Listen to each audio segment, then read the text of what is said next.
bersama saya kembali di acara Jalan Kehidupan. Ini kita akan membahas pasti kembali di episode kali ini kita akan membahas soal benda-benda yang berhubungan atau jalan mana saja. Itu yang bikin penasaran ya.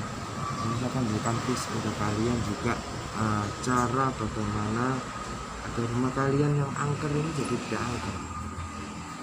Kenapa sih rumah kita jadi angker tiba-tiba, padahal rumah kita nggak pernah ada apa-apanya, ternyata terus tiba-tiba angker secara misterius, nggak tahu kenapa.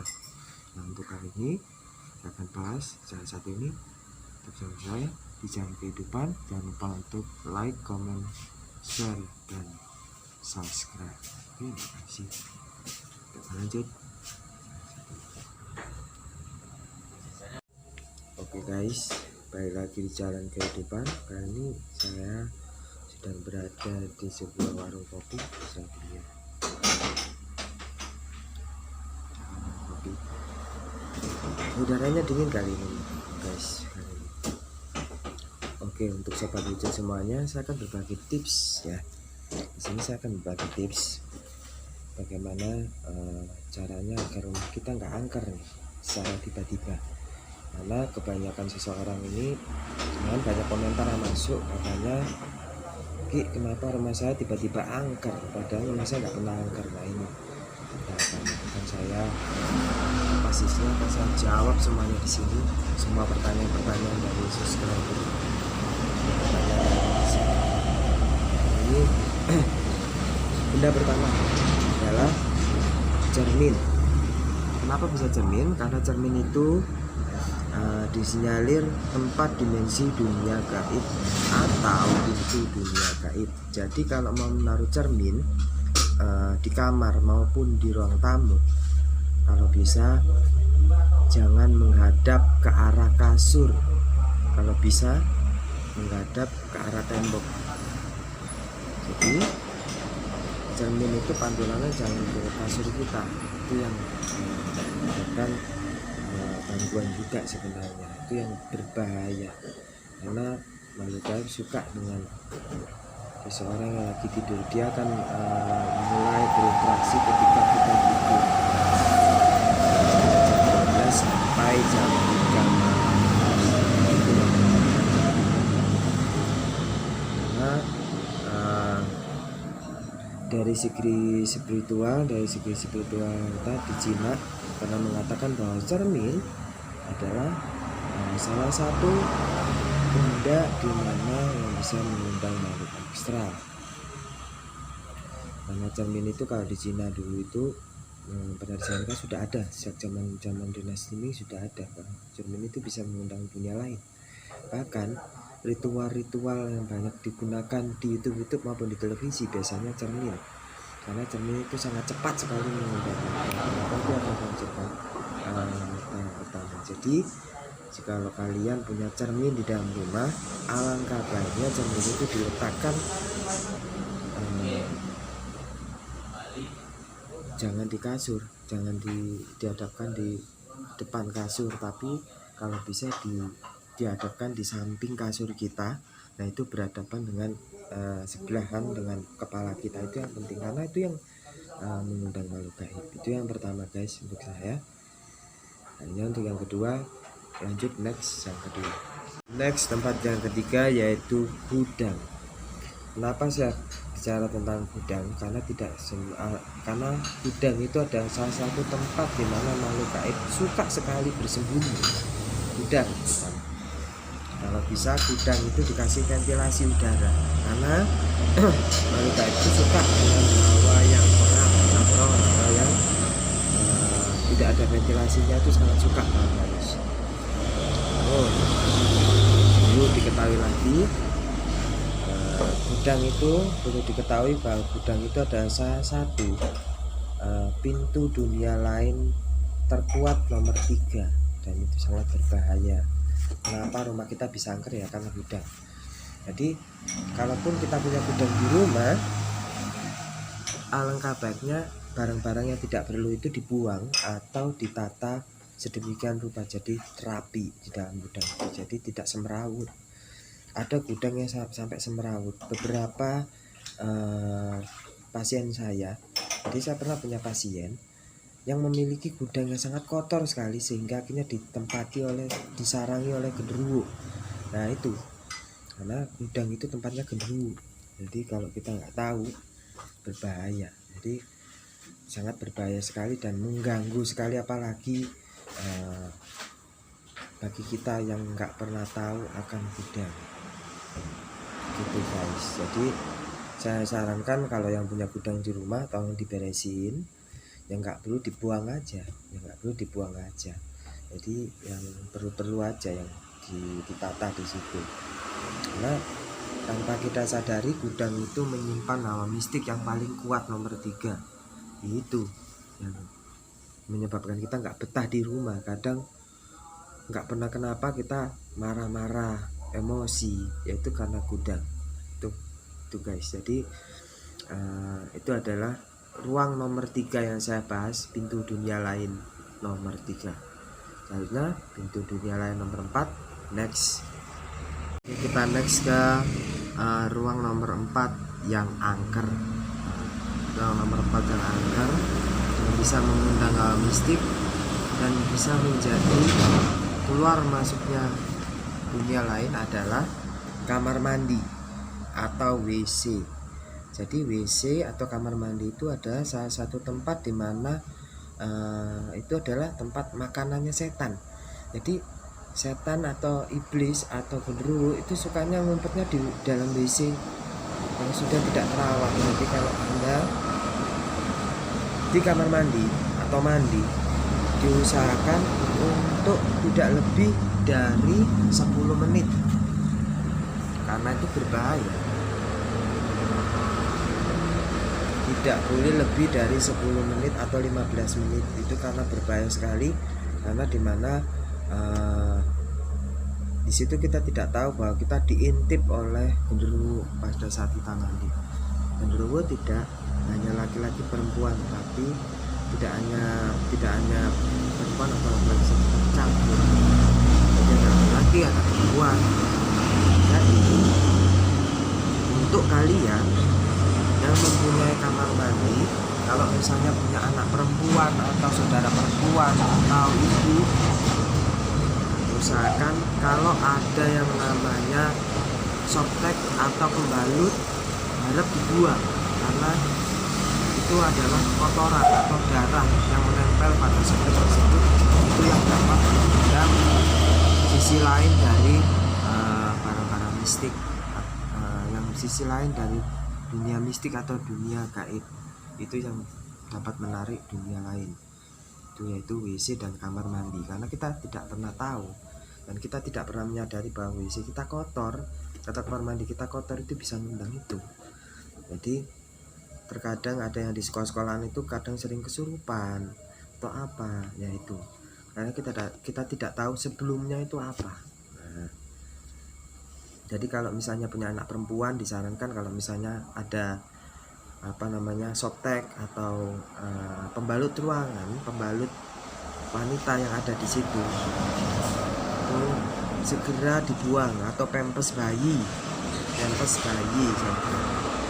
untuk harap dibuang di tempatnya, jangan di dalam rumah ataupun di dalam kamar mandi, itu tidak baik. Itu pamali, kalau bahasa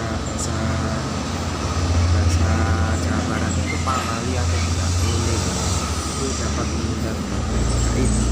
Jadi bisa kita membersihkan, apakah perlu kamar mandi dan WC juga dibersihkan? Perlu dibersihkan, pun kamar mandi dan WC itu harus dibersihkan kurang lebih dari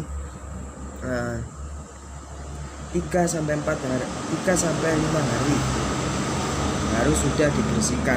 Jadi 1 minggu 5 kali. Jadi satu minggu itu 5 hari, kita 5 kali kita membersihkan. Jadi 5 hari, 1 minggu itu 1 kali kita membersihkan kamar mandi. Jadi jangan sampai lupa, 1 minggu 1 kali kita membersihkan kamar mandi ataupun WC. Karena kalau tidak, itu mereka mencium bau aroma dari pipis kita atau kotoran kita, itu mereka bisa berasa mereka itu adalah, karena itu adalah makanan terlezat mereka. Oke, next kita ke ruangan berikutnya. Ruangan apa saja? Tempat selanjutnya adalah jemuran. Jemuran ada salah satu tempat di mana makhluk gaib itu menyukainya. Karena apa? Kenapa kita dilarang menjemur pakaian dalam saat malam hari? Itu dikarenakan apalagi habis maghrib kita dilarang untuk menjemur pakaian di luar. Menjemur pakaian di saat malam hari itu tidak baik, karena mereka mencium aroma dari tubuh kita itu melalui pakaian kita, melalui celana dalam kita, melalui pakaian dalam kita. Itu yang disukai oleh makhluk gaib. Jadi kalau punya pakaian dalam di rumah, harap kalau misalnya jemur, tunggulah sampai terang atau subuh, karena aktivitas makhluk gaib itu berakhir pada saat jam 3 malam atau subuh. Jadi di saat jam-jam tertentu saja mereka akan keluar. Jadi di saat mereka akan aktif di saat setelah maghrib sampai jam 3, sampai terbitnya fajar. Itulah reaksi dari makhluk gaib yang keluar pada saat malam hari melalui jemuran. Oke. Kita akan next ke ruangan selanjutnya. Dan selanjutnya adalah atap. Jadi atap adalah salah satu tempat di mana makhluk gaib sangat suka sekali di tempat indah. Jadi kalau ada atap kita yang mulai ada sarang laba-laba ataupun apapun, dibersihkan aja guys ya, karena itu ada salah satu kesukaannya makhluk gaib, nongkrong. Jadi kita nggak pernah sadar bahwa makhluk gaib itu nongkrongnya di atas atap. Kenapa banyak-banyak makhluk gaib yang tiba-tiba menampakkan wujudnya atau ada penampakan di atas atap? Itu karena apa ya? Karena atap kita kurang bersih, jadi dibersihkan aja, dibersihkan, sarang-sarangnya dibersihkan, ada disapu pakai sapu, atau yang ada di pasar itu kalau kita beli yang panjang itu, sapu panjang itu, nah itu kita bersihkan atap kita. Jadi tidak dipungkiri makhluk gaib itu sukanya di tempat-tempat yang kotor. Jadi berhati-hatilah jika Anda mempunyai atap juga. Jadi di atas atap plafon yang ada sarang laba-labanya, yaitu dibersihkan, karena makhluk gaib itu paling suka dengan yang namanya sawang atau sarang laba-laba. Oke guys. Next. Oke guys, sampai di sini dulu perjumpaan kita. Tadi sudah ada benda-benda atau tempat-tempat di mana makhluk gaib bersarang yang bisa keluar dan muncul secara tiba-tiba di rumah kita. Namun ada tips bagi Anda jika rumah Anda sudah angker. Tipsnya adalah dimohon untuk, kalau misalnya mengosongkan rumah kita, diharap untuk menaruh radio yang tugasnya adalah mereka menyala dengan sendirinya. Jadi kita nyalakan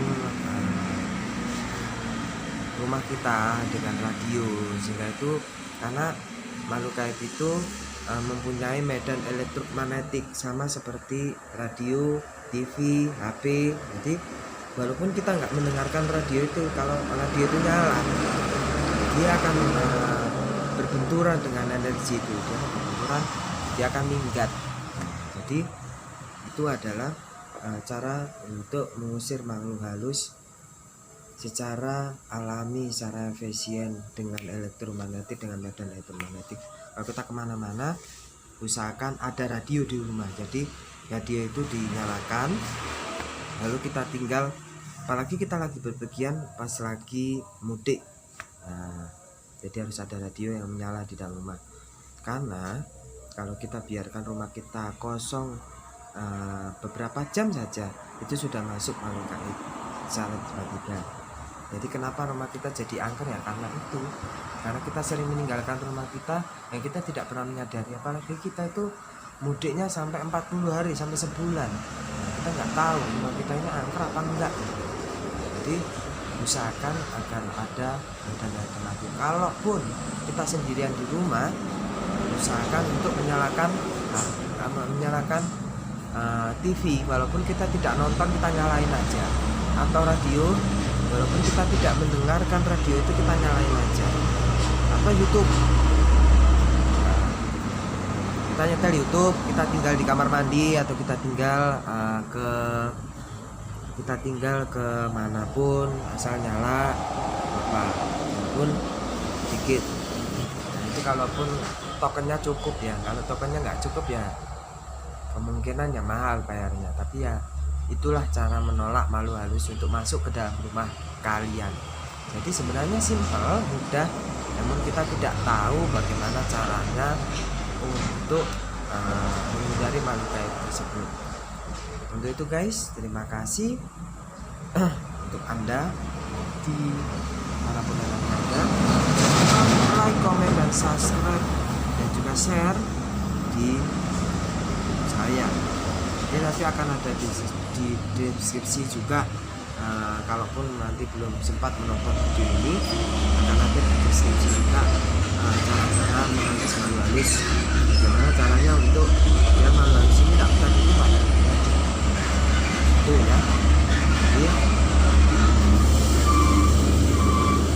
penting di dalam rumah kita tidak mengundang apapun yang menurut mereka itu mereka suka. Jadi jangan pernah mengundang sesuatu yang kita tidak pernah tahu. Jangan pernah memainkan sesuatu yang kita tidak pernah tahu wujudnya. Itulah saya. Terima kasih sudah menonton video saya sampai habis. Salam wujud untuk semuanya. Saya akhiri. Wassalamualaikum warahmatullahi wabarakatuh.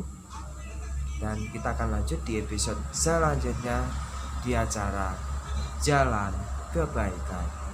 Thank you.